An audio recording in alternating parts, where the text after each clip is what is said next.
Please state your name and address for the record. All right, now, Treva Gear, 41 Amber Lane, Valdosta, Georgia, 31602. All right, well, thank you for allowing me to speak to you today. I come to you on behalf of Dogwood Alliance and the Sun Citizens of Cook County. We've seen this before. We've been tracking data centers since back in 2022. The Fayetteville QTS location, we've been watching it since 2022. Those people aren't happy. They weren't happy then when it came, and they're not happy now since their properties have been taken by eminent domain and so much water has been used. So I first want to go to thank you for the blessings that you stated in your prayer. The blessing of clean water, electricity, and all that God has given us in this great earth. So when we talk about data centers, I want to put up the fact that we're talking about AI data centers. Traditional data centers, this store information have been around for years, but these are artificial intelligence, which are high intensive and hyperscale. They use a lot of water, high electricity, your bills go up, lots of noise, heat islands. It has its own ecosystem, raising the temperature over 3 degrees outside of it. And air pollution because of the generators, things that you need to consider.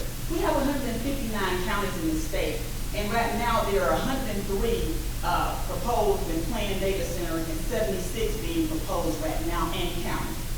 Enough is enough. In 2025, we lost $2.5 billion in local and state sales tax because of data centers. Our legislature refused to put any type of, to stop the exemptions on the data center. They refused to put in a transparency act for the data center. So now we're looking at you all to do something.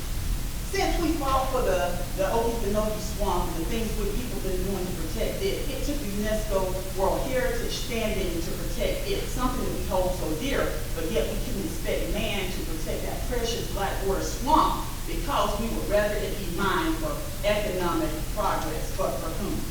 So look at the fact that I'm asking that you consider a moratorium, because when you got elected, you married the people. And if you're married to the people, you need to be committed to them and not flirt with the data center. So put in a moratorium. Secondly, I want to look at what we talked about a couple of weeks ago in terms of the zoning. I want to look at water consumption. You all talked about bringing water in from somewhere else, which comes from the same aquifer. Water comes from the same place.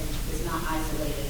And also shipping it out. We're familiar with that with coal ash, stuff being dumped in other communities, poor communities in other places that are going to be polluted. But ultimately, we all suffer. This is our earth. This is our world. So please consider that. Also, looking at the water use. Water is used heavily by lots of industry. I know one in this county uses lots of water, and y'all forced to do it. They also want to pull lots of people. And this is not.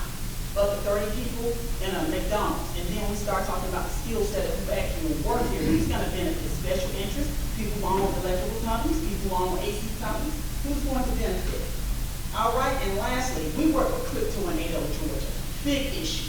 The sound was over 60 decibels, destroying the peace of the neighbor, causing a bunch of issues, and leaving our bills, sending our bills sky high and leaving us on a bill. So that's something to be considered. So the big thing, that one statement that was made is that, and I know that's a lot, and that's 5 minutes, but Lowndes doesn't want to be left out of what? We have a data center coming every day. It's an industry that we know very little about, and everywhere you go, it's done in secrecy, which means there's something problematic about it. And I don't understand, we've got lots of counties around the area, Cook County, Lowndes, Adel, we got Cal, all these other cities and counties have decided to commit to a moratorium. I'm an Army veteran. If it's not on paper, it didn't happen. So if you won't commit to the people by saying, I'm married to you and I'm going to stand for you, put a moratorium in. If you come up with the ordinance, you can end the moratorium. But I feel like you're flirting with your dress up with the skinny bikini top on for a data center. And let's do it different for the people. Let's do what we need. Let's protect our environment. And if you really believe in doing that, you will put in a moratorium instead of just putting the water in. Because if it's not on paper, it doesn't matter. Thank you so much for your time. Please consider protecting the people of this county, environmental justice communities, our water, our air, our electricity, and protect our forests, because there's a great deal of deforestation. And trees are the solution to pollution. And if we don't do that, then we're not being good stewards of God's earth. Next, Dr.